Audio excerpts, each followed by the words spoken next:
Hi there, I'm Alexis Daish, crime reporter for 9 News Melbourne, and I'm here talking to Elaine Goodman.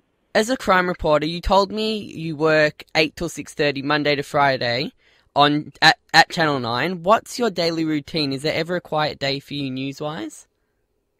So that's sort of my general routine, but obviously if big stories break on weekends, I come in on weekends and work on weekends as well, and that's not unusual because obviously there's a lot of crime that goes on. So Monday to Friday with those hours is sort of a rough idea, but when big things happen, I can kind of be anywhere at any time.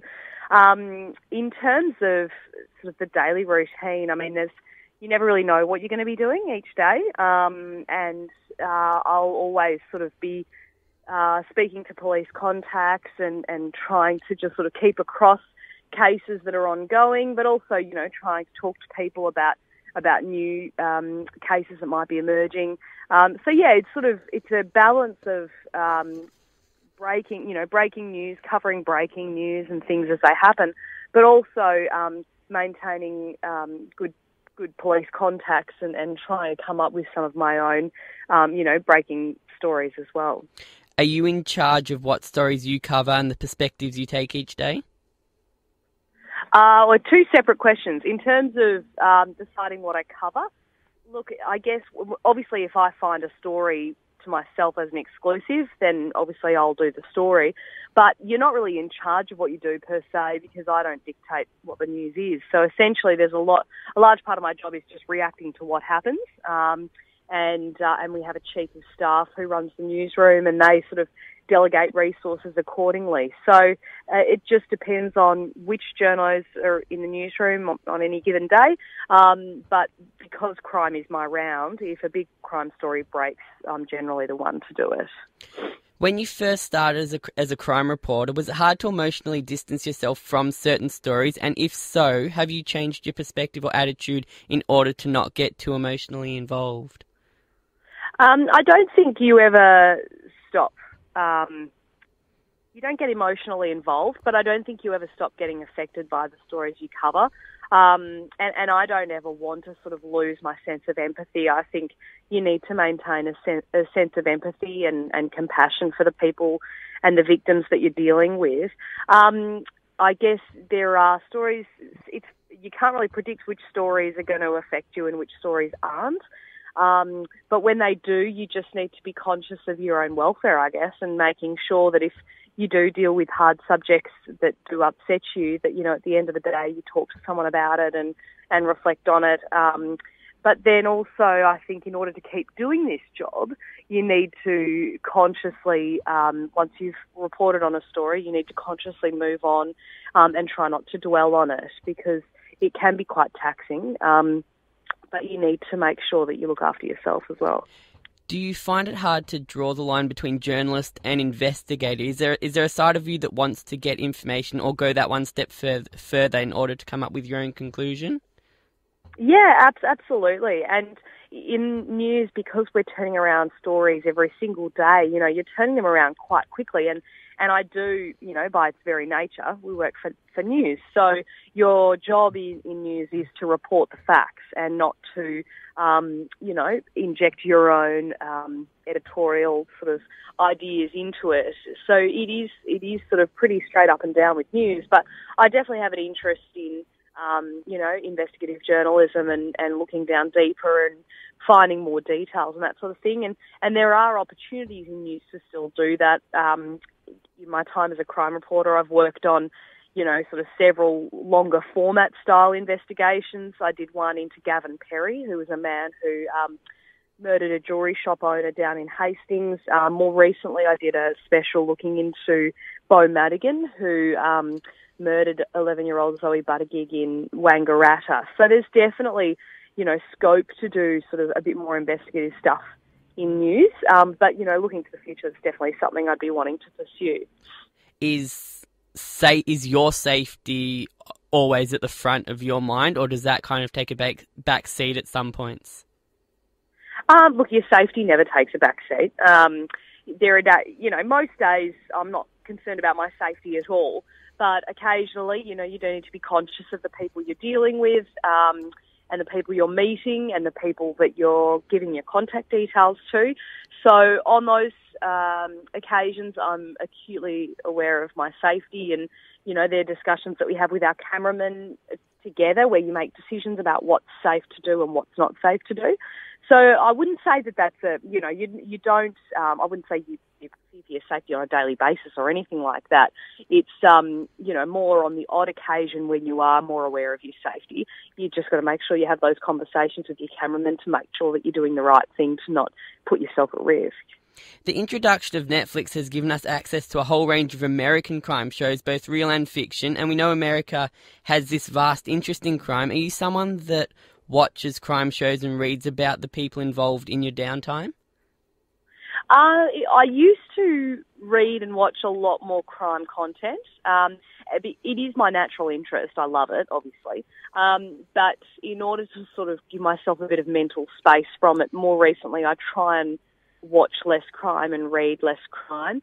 But I do still love it. Like I read a fantastic Swedish crime novel recently called The Sons by Anton Svensson, and it's a book about these Scandinavian bank robbers, and it's just fantastic.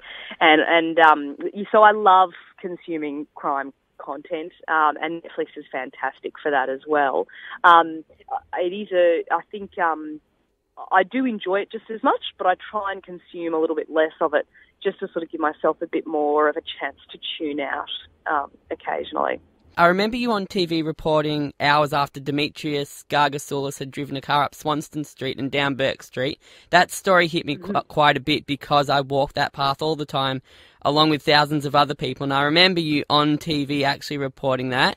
However, your job is to cover crime stories ranging from domestic issues to terrorism to issues that shut down highways and city blocks on a daily basis. What keeps you passionate about your job and similarly passionate about the city of Melbourne?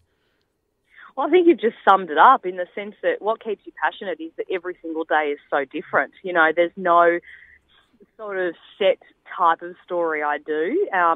So every day is entirely different from one day to the other. And so it does keep an element of an element of excitement, because you don't know what's going to happen each day, and you've sort of got to be ready to get onto whatever is going to happen.